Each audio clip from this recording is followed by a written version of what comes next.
Hello बच्चों, let's read the question. The question says a hollow garden roller 63 centimeter wide with a girth of 440 centimeter is made of 4 centimeter thick iron. Find the volume of the iron. ठीक है, तो देखिए आपको यहाँ पे बताया जा रहा है कि एक हॉलो गार्डन रोलर है जो कि 63 मीटर कैसा है, वाइड है, okay, with a girth of 440 centimetre. ठीक है, ये जो girth आपको गिवन है इसका सेंस होता है कि आपको सर्कमफ्रेंस दिया है उस रोलर का. ठीक है, अब आपसे कह रहे हैं कि इस मेड ऑफ 4 सेंटीमीटर थिक. यहाँ पे क्या है, ये एक आयरन से बना हुआ है तो वो 4 सेंटीमीटर थिक है. आपसे कह रहे हैं वॉल्यूम ऑफ द, आपको बताना है आयरन क्या होगा. ठीक है, तो देखिए क्वेश्चन में करने के लिए सबसे पहले जो जो आपको गिवन पार्ट है हम उसे यहाँ पे लाइन से लिख लेते हैं. ओके, तो आप देखिए यहाँ पे देख सकते हैं, हम यहाँ पे लिखेंगे कि जो आउटर सर्कमफ्रेंस हमें गिवन है, outer circumference of the roller, okay, is equal to what, 440 centimetre. ये हमें दिया हुआ है. साथ साथ देखिए हमें यहाँ पे थिकनेस भी गिवन है which is equal to what, 4 centimetre. And हमें यहाँ पे देखिए इस जो आपका रोलर है उसकी हमें हाइट गिवन है. Okay, so we can just write its height will be equal to what, 63 centimetre. इतनी चीजें हमें यहाँ पे दी हुई हैं. अब अगर हम ये मान लें कि जो आर है आपका capital R, okay, let capital R be the external radius.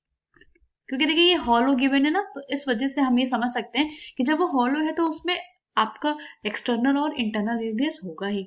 ठीक है, सो कैपिटल आर को मान लेंगे external radius and small R be the internal radius. ठीक, ओके, ये हमारा हो गया इंटरनल रेडियस. अब समझिएगा, इससे आपको इतना तो समझ में आ गया कि जो थिकनेस हो जाएगी आपकी वो क्या हो जाएगी. देखिए we can say that small r will be equal to what, r-4. यही आपके यहाँ पे थिकनेस का सेंस हो जाएगा. ठीक है, अब समझिएगा, जैसे कि क्वेश्चन में आपको क्या दिया गया था, circumference of the roller. So I can say कि सिंस जो सर्कमफ्रेंस होता है वो क्या हो जाता है इसका, आप इजीली लिख सकते हैं 2 पाई r कैपिटल. ठीक है, and this will be equal to what, given है आपको 440 centimetre. So we can just write 2 multiplication 22 by 7 multiply capital R is equal to 440 centimetre. अब देखिए ये आपका आ जाएगा 2 टू आपका आ जाएगा, देखिए 22 टू आपको जाएगा 44. So we can just write on the next page. देखिए यहाँ पे लिख सकते हैं कि 44 by 7. ठीक है, यहाँ पे देखिए हम लिख लेंगे 44 by 7 multiply capital R is equal to 440 centimetre. ये देखिए कट हो जाएगा यहाँ पे, तो आपको इजीली R की वैल्यू क्या मिल जाएगी, 70 सेंटीमीटर. जैसे ही आपको R मिला तो you can just find small r. क्या था आपका, देखिए थिकनेस आपका कैपिटल R में से 4 माइनस कर देंगे तो कितना मिल जाएगा हमें, 70 minus 4. That means this will be equal to what, 66 centimetre. ये आपको क्या मिल गया है, स्मॉल r मिल गया. जैसे आपको स्मॉल और कैपिटल R दोनों मिल चुका है, सो कैन इजीली फाइंड कि सो जो आपका वॉल्यूम हो जाएगा, okay, volume of the iron will be what, पाई.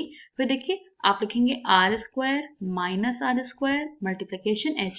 क्योंकि यहाँ पे जो आपको दिया गया था ये हॉलो था, इसलिए हमने यहाँ पे 2r का यहाँ पे यूज किया इजीली. अब देखिए जो जो आपको पता है सारी वैल्यूज यहाँ पे रख दीजिए. That is 22 by 7. और देखिए कैपिटल R जो आपका कितना है, 70 आया, तो हम लिखेंगे 70 का स्क्वायर. ठीक है, और यहाँ हम लिखेंगे माइनस 66 का स्क्वायर एंड देन ब्रैकेट, और h को हम जगह हम यहाँ पे क्या लिख देंगे. देखिए h आपको क्या क्या गिवन था, यहाँ पे h आपको क्वेश्चन में दिया गया था 63. Okay, so we will just write what, 63. और ये आपका आ जाएगा सेंटीमीटर क्यूब, क्योंकि आप वॉल्यूम निकालते हैं सबका यूनिट मल्टीप्लाई करके. ठीक है, तो अब देखिएगा, अब आपको नेक्स्ट स्टेप में मिलेगा 22 by 7. और ये देखिए यहाँ लग रहा है a² minus b². So we can just write एक ब्रैकेट में a प्लस b और सेकेंड ब्रैकेट में हम लिख देंगे a माइनस b. ठीक है, और यहाँ आपका लिखा हुआ है 63 सेंटीमीटर क्यूब. अब आइए हम नेक्स्ट पेज पे इसका फर्दर कैलकुलेशन देख लेते हैं. ओके, तो नेक्स्ट पेज पे आप देखिए यहाँ पे लिखेंगे 22 by 7. ओके, ये देखिए आपका वॉल्यूम ही है यहाँ पे. ठीक, और देखिए ब्रैकेट में आपका सबसे पहले आपको प्लस करना था ना 60 प्लस 70 को, तो ये आपको दे देगा 136. और फिर आपको यहाँ पे दोनों को सब्ट्रैक्ट करना था, ये आपको दे देगा 4. और आपको क्या लिखा था यहाँ पे, 63 सेंटीमीटर क्यूब. अब देखिए यहाँ पे आप देख सकते हैं 7 1 7, 7 9 का कितना होता है, 63. तो हमें क्या मिल गई value, 22 multiplication 136 multiplication 4 multiplication 9 and this will be in centimetre cube. तो ओवरऑल आप देख सकते हैं यहाँ मुझे मिल जाएगा वैल्यू 22 मल्टीप्लाई 136 और देखिए 4 9 से कितना होता है आपका 36। तो इन सबको जब हम पूरी तरीके से मल्टीप्लाई करेंगे तो जो डेटा यहाँ पे ऑब्टेन होगा वो आपको हो जाएगा 107712 centimetre cube. Okay, therefore I can say कि देयरफॉर जो यहाँ पे आपका क्या आ जाएगा, जो आपका रिक्वायर्ड वॉल्यूम हो जाएगा, okay, required volume is 107712 centimetre cube. Okay, so this will be your final answer. ठीक है, तो आप देखिए आप यहाँ पे इसे इजिली मार्क कर सकते हैं that this is the final answer. Okay, so hope you all understood it well. Best of luck. Okay, thank you.